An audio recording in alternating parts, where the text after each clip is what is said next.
ओम श्री सद्गुरुवे नमः। नित्यशुद्धं निराभासं निराकारं निरञ्जनं नित्यबोधं चिदानन्दं गुरुं ब्रह्म नमाम्यहम्। ओम शांति शांति शांति। प्रणाम भगवान।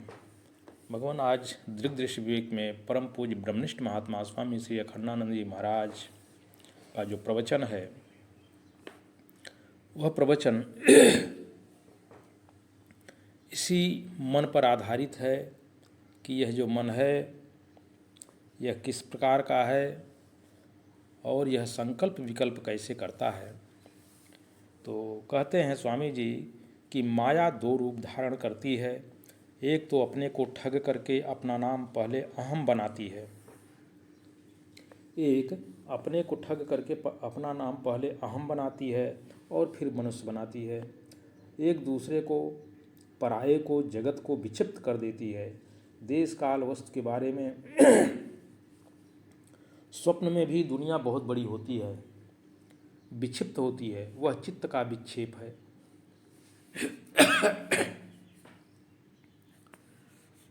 तो कहते हैं कि शांत मन में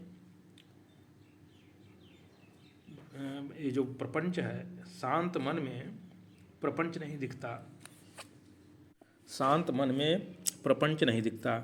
आज तक किसी भी माई के लाल ने मन की शांत दशा में दुनिया को देखा हो तो ऐसा बता दो। जब मन शांत होगा तो दुनिया नहीं दिखेगी।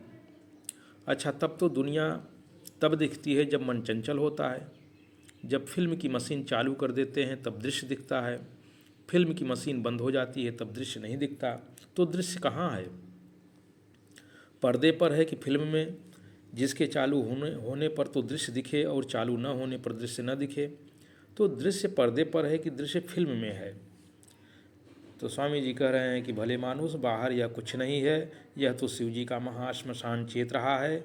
संपूर्ण विश्व सृष्टि महाश्मशान है। यह भी साधन की एक अवस्था है। स्वामी जी कह रहे हैं कि ये जो संपूर्ण विश्व सृष्टि है यह एक महाश्मशान है और इसमें केवल एकमात्र चेतन ही चेतन है। ये जो मनीराम हैं, जब अपना मुंह खोलते हैं तो सारी दुनिया दिखती है। सारी दुनिया मन की चंचलता में ही दिखाई देती है। मन की शांति में दुनिया नहीं दिखती है। इसलिए मन में जो फिल्म भरा हुआ है वही दिखता है। मन में जो फिल्म भरा हुआ है वही दिखता है। अर्थात जो वासनाएं, करोड़ों जन्मों की जो वासनाएं हैं वही फिल्म के रूप में मन में भरी हुई है। तो अहम और मन की फिल्म है विक्षेप रूप में।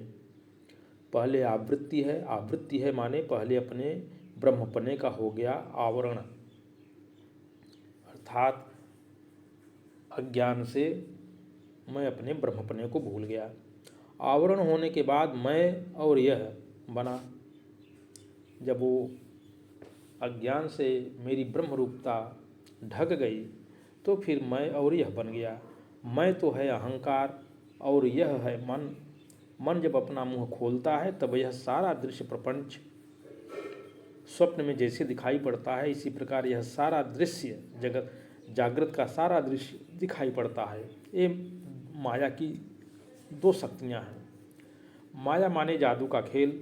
जैसे कोई जादूगर जादू में अपने को कुछ बनाकर दिखा दे और नई दुनिया बनाकर दिखा दे, इसी प्रकार विक्षेप शक्ति और आवरण शक्ति है।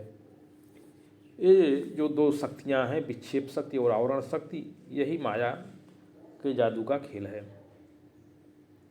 आगे कहते हैं कि लिंग शरीर से लेकर के समस्त ब्रह्मांड कहाँ दिख रहा है? यह अविद्या से आवृत अपने स्वरूप में भासमान जो मन है वह स्वप्नवत इस सृष्टि को दिखा रहा है। अर्थात पर्दे भी हम हैं और प्रकाश भी हम हैं। पर्दे भी हम हैं और प्रकाश भी हम हैं। और यह जो फिल्म है यह भरे हुए संस्कार का है, वासना का है।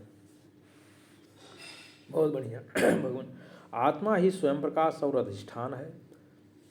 जो दिखने वाले दृश्य से अधिक देर तक ठहरे उसका नाम अधिष्ठान। यह अध्यस्त प्रपंच जिसमें दिखता है और नहीं दिखता है और वह एक रस रहता है उसका नाम अधिष्ठान है। नाटक दिखे और न दिखे, जो नाटक का होना न होना दोनों दिखावे उसका नाम दीपक। प्रकाश रोशनी वह है जो होते हुए नाटक को भी दिखाती है और नाटक जब बंद हो गया तब उसको भी दिखाती है। रोशनी और अधिष्ठान, रोशनी और पर्दा, इस अखंड विश्व में दो नहीं है। तो प्रश्न उठा कि सृष्टि क्या है? तो सृष्टि नाम ब्रह्मरूपे सच्चिदानंद वस्तुनि आब्धौ फेनादिवत सर्वनाम रूप प्रसारणा। तो स्वामी जी कह रहे हैं कि ये जो सृष्टि है यह क्या है? तो कहते हैं कि वेदांत का विचार बहुत विलक्षण है। ये पहले एक आरोप करते हैं फिर उसका निषेध करते हैं।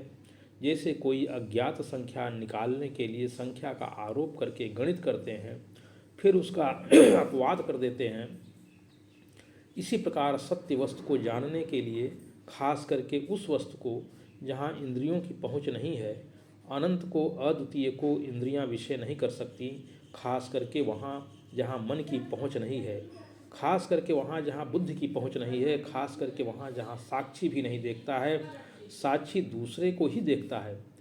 तुम जब ज्ञानी बनकर बैठते हो तब शांत दृश्य होती है और साक्षी उसका दृष्टा होता है, अभाव दृश्य होता है और साक्षी उसका दृष्टा होता है, कुछ नहीं दृश्य होता है, कुछ नहीं दृश्य होता है और साक्षी उसका दृष्टा होता है। साक्षी दूसरे को ही देखता है, अपने आप को नहीं देख सकता। स्वामी जी कह रहे हैं कि साक्षी केवल दूसरे को ही देखता है, अपने आप को नहीं देख सकता। तब उस साक्षी को जनाने की, साक्षी को मालूम कराने की, साक्षी को ज्ञान कराने की पद्धति क्या है? तो आरोपितम निषिध्यते, पहले अध्यारोप करो फिर उसका निषेध कर दो, अपवाद कर दो। तो जो आरोप करने के पहले से है और जो निषेध कर देने के बाद भी रह जाता है उसका नाम अद्वितीय साक्षी होता है। अध्यारोप और अपवाद का साक्षी। तो आओ इस सृष्टि की संगति तो लगानी ही पड़ेगी। तो बोले कि देखो भाई, हम लोगों के देखने में ऐसा आता है, जादू के खेल में जब कोई झांकी दिखाई जाती है, कोई दृश्य दिखाया जाता है तो ऐसा होता है कि वहाँ होता कुछ नहीं। जादूगर अपनी अचिंत रचना शक्ति से अपने आप में भी और बाहर भी बहुत सी चीज़ें दिखा देता है। तो कहीं अद्वितीय परमात्मा ने अपने आप में यह सारा पसारा तो नहीं रच रखा है? कहीं अद्वितीय परमात्मा ने अपने आप में यह सारा पसारा तो नहीं रच रखा है?